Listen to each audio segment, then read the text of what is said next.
Hello students, this is your chapter number 2 from history part.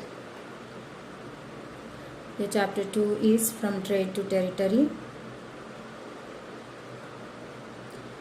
So as I said, you have to write down the glossary first of all in the FNB. So here are your glossaries. First word is Subedars, the chief of the provinces, commonly known as governor. In short, you can say provinces here means state. So the state is governed by governors. So the governors are known as Subedars. Next is Zamindar, big owners of land, or you can call them as landlords. Thirdly, mercantile, a business enterprise that makes profit mainly through trade, buying goods at cheap prices and later on selling them at higher prices. Business persons, you can say. Charter means here order. Next is Farman, a royal edict, a royal order which has been issued by the king or the emperor. Next is Nabobs, the symbol of power and authority, as the British called the Nawab. Qazi, a judge in the Mughal period for Mughal. Next is Mufti, a jurist of Muslim community who is responsible for expounding the law that the Qazi would administer. Lawmaker, you can say, which has to be followed by the Qazi, the judge. Next is impeachment. Impeachment is a trial by the House of Lords in England for charges of misconduct brought against a person of high office in the House of Commons. Musket, a heavy gun which was used by infantry soldiers. Next is matchlock, an early type of gun in which the powder was ignited by a match. So what are we going to learn? What are the topics that we are going to learn in this chapter? First one is East India Company comes to East. That is in India. Then East India Company begins trade in Bengal. How they begin trade in Bengal. Nextly, how trade led to the battles. Next topic is the Battle of Plassey. Next topic is company officials become Nabobs. They become Nabobs. The next topic is company rule expands. How the company rule expanded in India. Nextly, you are having Tipu Sultan, the Tiger of Mysore. So we are going to learn about Tipu Sultan. War with Marathas. The other topic is the claim to paramountcy. Nextly, the doctrine of lapse. Setting up of new administration. The company army. And establishment of colonial power. So these are the topics that we are going to learn from this chapter. So you can write down this as an important notes. So the very first topic, East India Company comes to East. How they come to the East, or you can say India here. Now Aurangzeb, already you know in 7th standard already you have learned that Mughals were ruling in India. So the last ruler of the Mughal Empire was considered as Aurangzeb. So Aurangzeb was the last powerful ruler of the Mughal Empire who established control over a large part of India.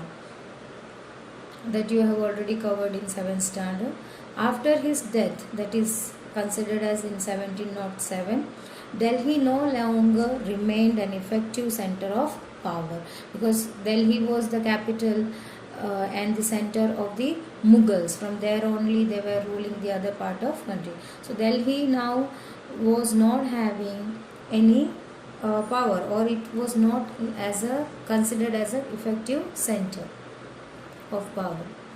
Now, governors and landlords asserted their power and control to establish their regional kingdom. Now, as it became free from the Mughal authority or Mughal power, the governor and landlords who were taking care of the region under Mughals, now they started taking over control at that particular region, and they started establishing their own regional kingdoms. That was established by the governor and landlords. By the second half of 18th century, the British, which came to India as a small trading company, so they came to India for trading purpose, started emerging as a new power on the political horizon. So slowly and steadily, later on, they started conquering the regions of India. So first they came for only trading.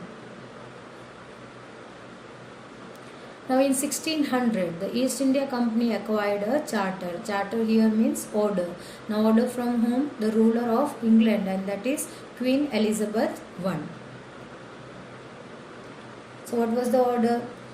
So by the charter, the East India Company acquired the sole right to trade with the East. So from England, only the East India Company are having or was having the permission to trade with the East. It means to India. So no other group or no other European groups will come to East for trading. They are only allowed. So this order was being acquired from the Queen Elizabeth I of England. It means no other trading group will compete with EIC. EIC here stands for East India Company. But the charter could not prevent the other European powers from entering the eastern market. Means from England no one is allowed to compete in East. The order already they have acquired. But what about the other European powers, those who were entering to the eastern markets? So they were not able to stop them or to prevent entering them into the eastern market. Now other European powers like the Portuguese, they settled in western coast of India and had a base in Goa. So earlier only they have came. Now how they settled before the East India Company came, the Portuguese already was settled in India, in the western part of Indian coast, that is Goa, with the help of Vasco da Gama. Next point we are having about the Vasco da Gama, how the Portuguese came to India. The Dutch by early 17th century, they also entered to Indian Ocean for trading itself, and after that the French also entered India. So these were the other European powers who were entering to the eastern markets. So the East India Company were not able to prevent them from entering. So as I said, Vasco da Gama, a Portuguese explorer, he has discovered the sea route to India in 1498. So for Portuguese came already earlier than the East India Company has came. So they came in 1600 century, the Portuguese came in 14th or nearby 15th century. So all the trading companies were interested in silk, cotton and spices that were in great demand. So all were just seeking the same thing only. They want the same thing only, that is silk, cotton and spices. All the European traders and as well as East India Company.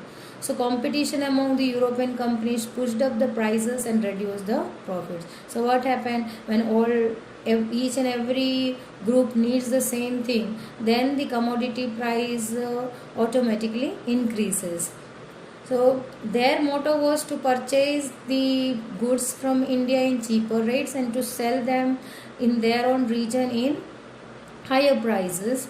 But what happened here only from India, as their competitions were held between these traders, so already from India itself they were getting all these things in higher prices. So what happened, if they are purchasing the things or commodities in higher prices, then the profit what they were earning from their own region become less. So the profit was reduced. The only way to maintain profit was eliminating the rivals. So how can they earn more profit or can maintain their profit? Eliminating the rivals. So who were the rivals? The other European powers, and the European powers were having rival as EIC. So this was the only way that they can earn the profit.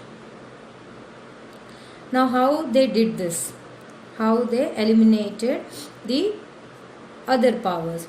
Now through 17th and 18th century, they regularly sank each other's ships. So they have started doing this. They started sinking each other's ship. Blockaded routes when they came to trade towards the India or to the coastal regions. They were blockading the routes from where they were coming, and also prevented rival ships from moving with supplies of goods. So they were not allowing the ships to move with the supplies of goods.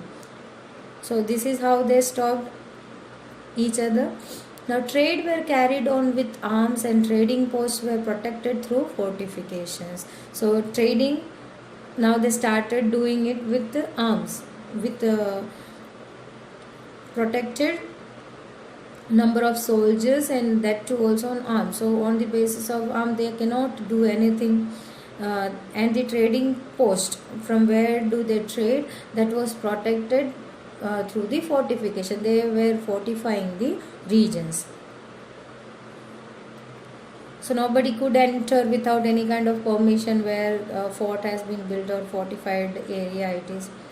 So this resulted in fierce battle between the trading companies along with intense conflict with the local rulers. So what happened as a result? These many things were being done to each other to eliminate the rivals. So this resulted into fierce battle. So between the trading companies, and also these trading companies were having the conflict between the local rulers also, as they were also affected with the same fight, because the trading would be stopped if they keep on fighting, and if they keep on having a battle in between them. So the Indian traders or local rulers were not getting the profit. So the company therefore found it difficult to separate trade and politics. Here they understood that if they have to trade, then they should also have a political power also. Then only they would be allowed to trade over here. Only gaining the trading rights, it would not help out them. East India Company began trade in Bengal. So this is the next topic, how they began the trade in Bengal. The British set up the first English factory on the bank of the river Hooghly in 1651. This is very important. Along with a warehouse. Warehouse means where the goods were stored, which has to be exported to their own regions or through ships. And company office was also set up over there to maintain the account and details. So they were also having the warehouse and also having the company office set up nearby the factory. Now as trade expanded, the merchants and traders were asked to come and settle near the factory. So East India Company also asked all the traders and merchants to settle down nearby the factory. So the purchasing and selling could be more easier. The company began fortification around the settlement in 1696. So as they started settling, so they started fortification of the settlement also. Now the company acquired zamindari rights of 3 villages. Which are the 3 villages? Sutanoti and Govindapur and Kalikatta Later on it came to be known as Calcutta, and now it is known as Kolkata.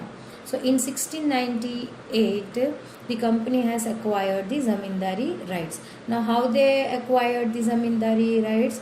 By bribing Mughal officials. The company even persuaded Aurangzeb to issue a farman to grant duty-free trading rights. Again, company has already acquired the 3 villages, but later on company also asked Aurangzeb to issue a farman. Farman here means the royal order, which has to be followed by the other merchants, traders, or the number of people who are living in under the Aurangzeb's region. So they asked Aurangzeb to issue a farman to grant duty-free trading rights. So no duty could be charges on exporting the goods. Before that the company has to pay that, but by the order or the farman of Aurangzeb they don't have to pay any kind of duty on trading. Official refused to pay the duty on private trade, which resulted in enormous revenue loss for the Bengal. So only the trading rights were given as a duty free, but to the other part of private trading, there also they started accepting this Aurangzeb's farman. They said that the Aurangzeb has already ordered or already have given a royal farman not to take any kind of taxes on the commodity which has to be exported to the other region. So they have there was a miscommunication. So only for the trading rights they were having the duty free, they grant the duty free, but to the other private part of trading they have to pay. But here they miscommunicate the thing, and there also they trade for the duty free only. So what happened, Bengal were not getting any kind of profit, they were having the revenue loss. So there was enormous revenue loss for the Bengal. So these are the 2 topics already we have covered. Stay tuned for the next video. Write down the glossaries and important notes in your FNB. Thank you.